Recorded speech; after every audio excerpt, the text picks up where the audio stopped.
రాయపోల్ మండల కేంద్రంలోని కేవీబీబీ పాఠశాలలో విద్యార్థులకు అవగాహన కార్యక్రమం నిర్వహించారు.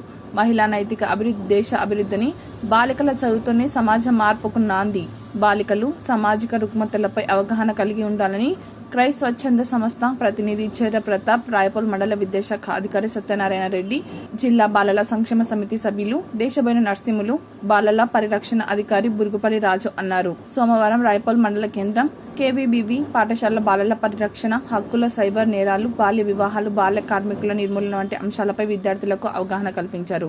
ఈ సందర్భంగా వారు మాట్లాడారు.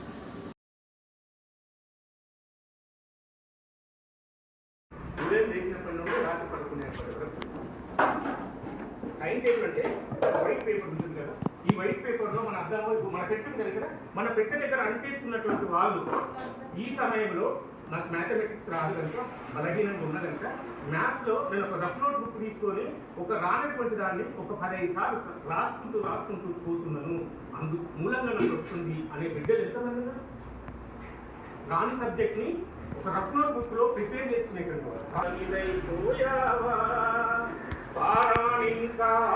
లేదు, తోరణాలు తీయనలేదు, బంధువులింట్లకు చేరనలేదు, మంగళ నాదాలప్పనలేదు, గలగల పారే ఓసెలయేరా పెళ్లి కూతురుగా ముస్తాబయ్యి శ్మశానానికే కాపురం వెళ్ళావా.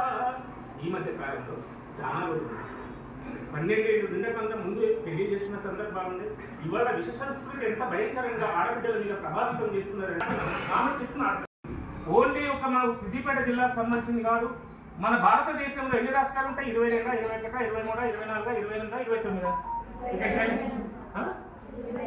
29 రాష్ట్రాలు. ఈ 28 రాష్ట్రాలలో క్రై అని చైల్డ్ రైట్స్ అండ్ యూ అనేది ఉంటుంది. దాని కింద www.cry.org. ఇంకేమైనా ఇన్ఫర్మేషన్ కావాలంటే దాంట్లో పూర్తిగా వివరాలు ఉన్నాయి. ఒక ఐఏఎస్ ఆఫీసర్లు కావాలి. ఎందుకు కావాలి?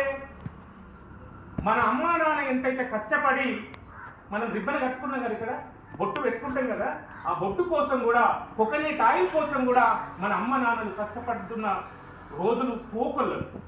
ఒక పూట ఉంటే ఒక పూట ఉండదు. ఇక్కడ సోషల్ వెల్ఫేర్ హాస్టల్లో చదువుకుంటున్నామంటే మన అమ్మ నాన్నలు ఒక ఆర్థికంగా ఎదిగినటువంటి కుటుంబాలు కాదు, మరి ఎంతో కొంత వ్యవసాయ కుటుంబాలు, ఎంతో కొంత బీడీ పరిశ్రమలో పనిచేస్తున్నటువంటి వాళ్ళు, ఎంతో కొంతమంది బిడ్డల వల్ల డ్రైవర్లతో ఇంకో రంగాలలో పనిచేస్తున్నటువంటి వాళ్ళు ఉన్నారు.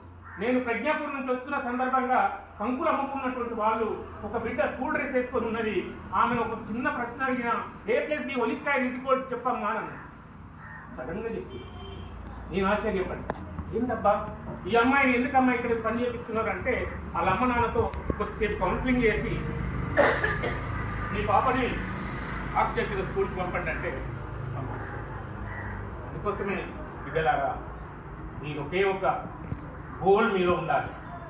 నా టార్గెట్ నేను కలెక్టర్ని అవుతా, నా టార్గెట్ నేను డాక్టర్ని అవుతా, నా టార్గెట్ ఒక టీచర్ని అవుతా, నా టార్గెట్ అంతా ఒక సైంటిస్ట్ అవుతా. Who is the Abdul Kalam? Who is the ఈ బల్బుని అనుకునేవారు? Thomas Alva Edison. సో అలాంటి థామస్ ఆల్వా ఎడిసన్లని లేదా ఒక హూ ఇస్ ద అంబేద్కర్? భారత రాజ్యాంగాన్ని రాసినటువంటి డాక్టర్ బిఆర్ అంబేద్కర్. ఆ అంబేద్కరే లేకపోతే ఈ బడి లేదు, అంబేద్కరే లేకపోతే మనకి ఇక్కడ బడి లేదు. ఆయన చదువుకున్న రోజులలో ఎన్ని రకాల అవమానాలు 1, 2, 3, 4 చెప్పలేం, కానీ అది పెద్ద హిస్టారికల్ సంబంధించినటువంటి అది. తాను చదువుతున్నప్పుడు అగ్రకులాలకు సంబంధించినటువంటి వాళ్ళు చదువుకు రానియలే. అప్పుడు గుళ్ళల్లో ఇట్లాంటి పాఠశాలలు కూడా ఉండేవి కావు. గుళ్ళల్లో పాఠశాలలు పాఠం స్కూళ్ళు నడిచేటి. ఆ గుళ్ళోకి డాక్టర్ బిఆర్ అంబేద్కర్ రానియలే.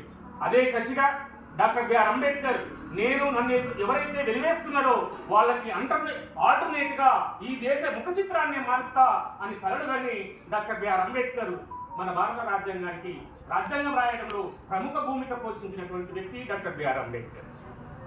సో అంతకంటే ముందు ఆడబిడ్డలకు చదువు ఉందా అంటే ఆడబిడ్డలకు చదువు లేదు. చదువుల తల్లి ఎవరమ్మా?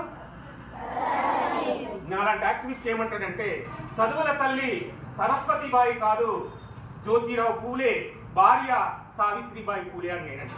ఎందుకంట ఆడవాళ్ళకి ఆ రోజులలో చదువు అనేది లేదు. జ్యోతిరావు పూలేకి చదువు వచ్చు కనుక తన భార్యకు చదువు చెప్పుకొని తర్వాత ఆల్టర్నేట్ గా ప్రపంచ దేశమంతా, మన భారతదేశం అంతా విస్తరింపజేసేటట్టుగా ఆ సావిత్రిబాయి పూలే చదువుల తల్లి, చదువుల గురువు.